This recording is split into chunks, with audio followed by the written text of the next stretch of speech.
Oui, je disais bonjour à vous tous et merci de continuer à suivre Vertical Focus 20 décembre 2023 chez vous. Et nous savons tous que notre pays a les devoirs de pouvoir se mettre à l'œuvre pour changer la donne. C'est hyper important de les savoir. Mais comment y parvenir? Vertical Focus 20 décembre 2023 reçoit, encore une fois pour aujourd'hui, Monsieur Massikini Boulé-Dieudonné. Bonjour. Bonjour, monsieur le journaliste. Vous avez énormément d'expertise en matière de finances, de gestion des finances publiques, passation des marchés. Vous avez fait des longues études ici au Congo comme à l'étranger.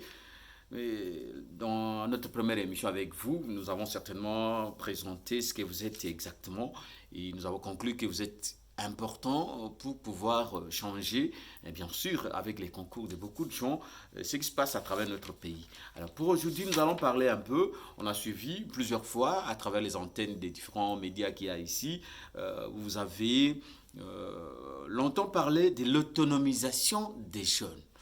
Et nous voudrions revenir particulièrement pour ce qui concerne le territoire du WhatsApp.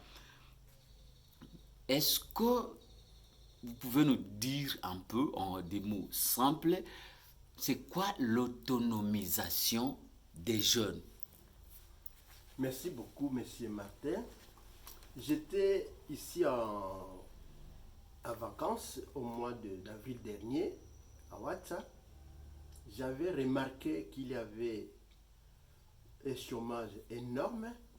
Il y avait laissé aller auprès des jeunes. J'ai trouvé que la jeunesse, étant l'avenir de demain, devrait être encadrée. Et j'avais initié une série d'émissions que j'avais intitulée Autonomisation de la jeunesse de Ouattara. Que signifie autonomisation? Autonomisation signifie tout simplement rendre la jeunesse capable de pouvoir satisfaire l'essentiel de leurs besoins. Que chaque jeune puisse se rendre utile pour sa communauté. Se rendre utile signifie être productif. Alors, pour y arriver, il y a beaucoup d'étapes à passer. La première étape consiste à avoir une bonne discipline. Quand on est majeur, et vous allez vous rendre compte qu'à la naissance, chacun de nous a un talent caché. Chacun de nous a un talent. Et beaucoup de gens ignorent ça.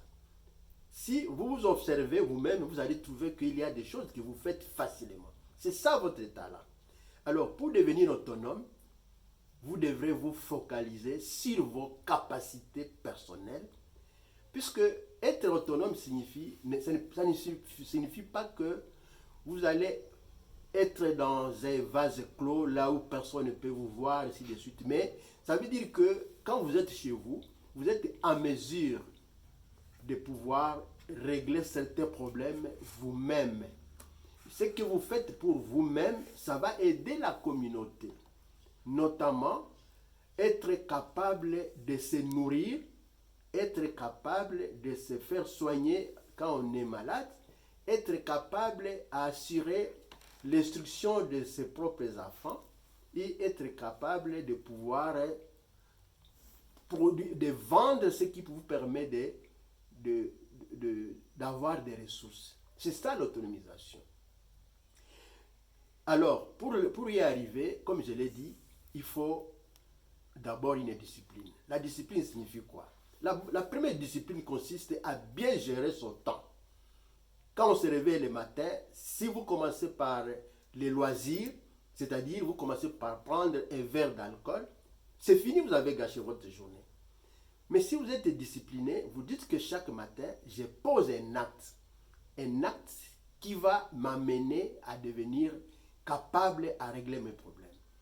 Je donne un exemple simple. Nous avons ici des jeunes des jeunes taximens qui ont des motos. Mais plus souvent, ces jeunes-là, quand ils récoltent des recettes de la journée, le soir, il va aller dans un débit de boisson et il épuise tout ça. Il peut revenir demain. Oubliant que les étapes de vie sont nombreuses. Il y a des étapes là où on est dépendant, à commencer de l'enfance jusqu'à l'adolescence. Disons, à l'âge de majorité, on est dépendant. Quand on a l'âge de majorité, on devient adulte, on doit devenir capable de régler certains problèmes soi-même. Cette période-là va de 18 ans dans notre pays jusqu'à 50 ans, 55 ans, 60 ans. Mais dans cette période-là, si vous ne produisez pas, soyez sûr que après cette période-là, après 60 ans, vous allez être dans une situation de précarité énorme, puisque vous n'avez pas utilisé votre énergie de la jeunesse pour avoir un avenir meilleur. Donc, je prends l'exemple simple, puisque pour aller directement au but, il est difficile qu'on puisse réunir les moyens pour créer une activité. Puisque c'est ça ce qui est important. Il faut créer une activité qui peut vous rapporter des revenus.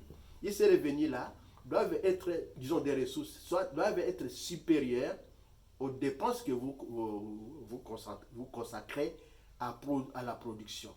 Si vous ne parvenez pas à pouvoir bien gérer tout ce que vous faites, quelles que soient vos initiatives, vous n'allez pas être productif. Si nous prenons l'exemple d'un commerçant qui ne connaît pas faire la différence entre les prix d'achat, les charges d'exploitation et les bénéfices, il va voir que ses affaires vont toujours décroître puisqu'il ne sera plus réapprovisionné de la même quantité qu'il avait fait avant. Donc, je recommande aux jeunes, puisqu'on dit qu'on n'invente pas la roue. Il y a des gens qui ont déjà travaillé. Il faut chercher des modèles des gens qui ont déjà gagné leur vie.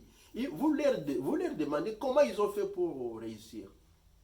Puisqu'ils peuvent vous montrer la voie pour pouvoir aller de l'avant et essayer d'être productif. Mais être aussi tenace, puisque tout ce qu'on commence ne réussit pas tout de suite.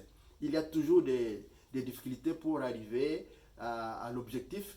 Ces difficultés-là ne peuvent pas être des handicaps pour un jeune qui veut être autonome. Il va chercher à surmonter les difficultés.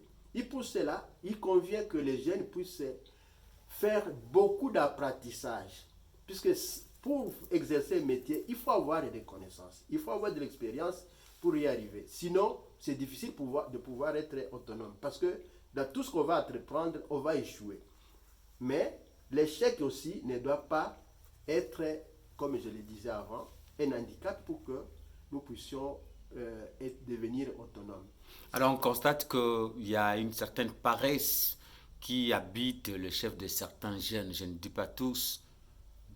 D'où est partie justement cette paresse-là? Oui, merci pour la question. Je pense que la responsabilité est énorme à tous les niveaux. La responsabilité commence par l'éducation reçue des parents. Il y a des parents qui estiment que les enfants ne doivent pas entreprendre des activités. Mais nous, les parents, nous devons aider nos enfants pour leur dire que, moi j'ai toujours dit ça à mes enfants, tout ce que vous voyez autour de vous, ça m'appartient à moi et à votre maman. Vous devez faire en sorte que nous puissions vous accompagner à obtenir aussi les mêmes possibilités pour devenir plus autonome. Donc, vous ne pouvez pas compter sur mes biens avant que je puisse mourir, puisque c'est après ça que vous serez héritier. Ça, c'est la première chose. Donc, les parents doivent encourager les enfants à chercher par tous les moyens comment ils peuvent faire pour devenir autonomes. Deuxièmement, l'éducation. La société, c'est tout entière. Je pense que dans notre pays, il y a quand même un problème au niveau de l'éducation. Nous ne sommes pas vraiment comme les pays anglophones étaient formés pour être actifs dans les activités productives. C'est aussi un grand problème pour notre pays. Troisièmement, il y a aussi le problème de civisme. On ne sait vraiment pas comment respecter les règles, comment respecter les autres, comment respecter les biens d'autrui. Puisque aujourd'hui, on pense que tout ce qui peut être à la portée des mains, ça nous appartient. Alors que ça ne nous appartient pas. Chacun devrait faire un effort pour qu'il puisse obtenir ce qui lui revient à propre. Et si chacun le fait, toute la famille, toute la communauté va s'enrichir, puisque chacun apporte sa part des produits. J'attire beaucoup l'attention sur le fait d'être utile. C'est aussi construire sa personnalité. Si vous êtes utile, vous serez une personne qu'on recherche dans la société. C'est-à-dire, chaque fois que vous ne serez pas là, on va s'interroger, si telle personne était là, il devrait nous apporter telle chose. Mais si vous êtes totalement dépendant, même à un âge adulte, vous ne serez pas utile. Si vous ne protégez pas votre propre santé, puisqu'on dit que nous sommes chacun est son propre médecin, et chacun est son propre bourreau. Si vous voulez vite mourir, détruisez votre vie dans ce que vous faites tous les jours. Mais si vous voulez survivre longtemps pour aller moins à l'hôpital, sachez que votre santé est l'outil le plus important pour que vous puissiez être actif dans la vie. Donc ce sont ces éléments-là sur lesquels il faut s'appuyer. Si je donne mon exemple, à mon âge, si vous me voyez ici, bien que j'ai tous les moyens de protection, je fais un effort pour dormir correctement et à temps. Ça, ce sont des éléments simples que chacun peut faire. Mais si vous ne dormez pas assez, comment vous allez travailler? Comment vous pouvez être actif? C'est difficile, puisque votre santé va en pâtir. Même si vous ne le sentez pas aujourd'hui, mais vous allez constater une différence entre vous et les autres amis de même âge qui font autrement par rapport à vous.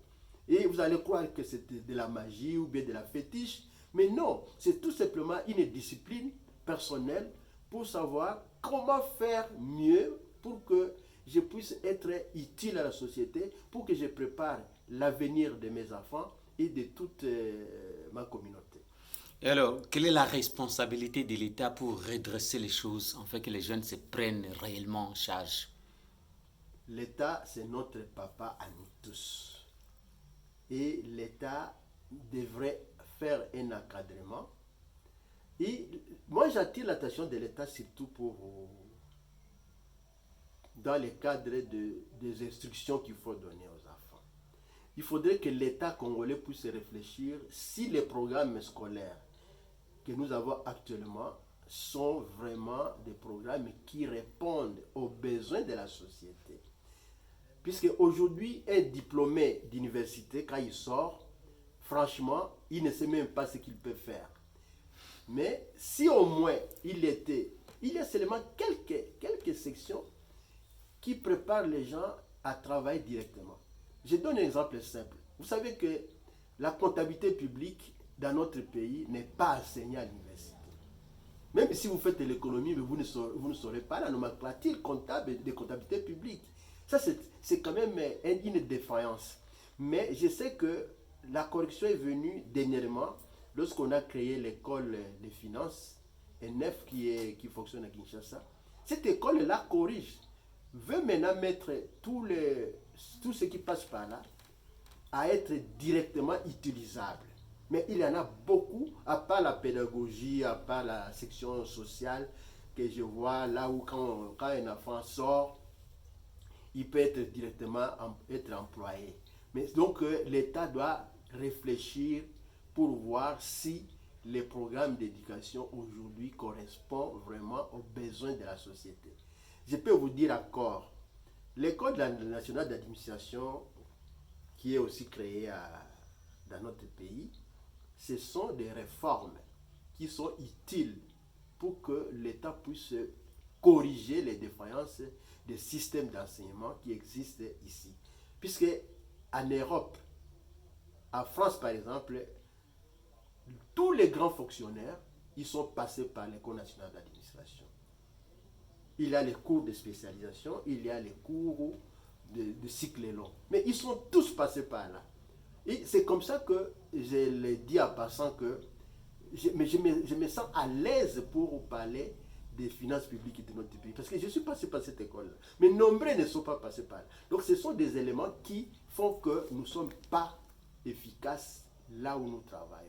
Au même moment, en même temps, comme les jeunes, ils ne savent pas ce qu'ils vont faire avec leur diplôme. Il y a des sections, par exemple, l'informatique et de gestion. Quand vous arrivez là-bas, il n'y a même pas un matériel informatique. Mais comment on apprend maintenant cette informatique-là? Donc il y a autant de petits problèmes que l'État doit chercher à réformer pour que la population, surtout la jeunesse, devienne vraiment utile, productif pour que notre pays puisse avancer. Alors, voudriez-vous donner un message particulier aux jeunes de Ouattara qui vous écoutent en ces moments avec des mots simples, en fait, qu'ils prennent réellement conscience? Oui, pour les jeunes de Ouattara, j'ai des initiatives. Ceux qui m'ont suivi dans la radio Arebi FM, je leur dis que je suis à Ouattamena. Nous allons, dans les jours à venir, dans les très prochains jours à venir, nous allons essayer de réunir les jeunes pour parler de ça concrètement, avec des exemples clairs et précis, là où nous allons aider la jeunesse de Ouattara pour pouvoir entrer sur la ligne qui leur conduira à être autonome. Donc, M. Massikini qui tenait des émissions au mois de mai à partir de Kinshasa et à Ouattamena. Donc, je dis aux jeunes de se préparer et à venir participer à des ateliers que nous allons organiser pour rendre les jeunes autonomes. Et nous allons donner des exemples concrets de pouvoir, des exemples concrets qui vont leur permettre de les appliquer directement et essayer de changer la donne par rapport à ce qu'ils sont en train de vivre actuellement. Massikini Boulé Dieudonné, merci. Merci beaucoup, M. Martin.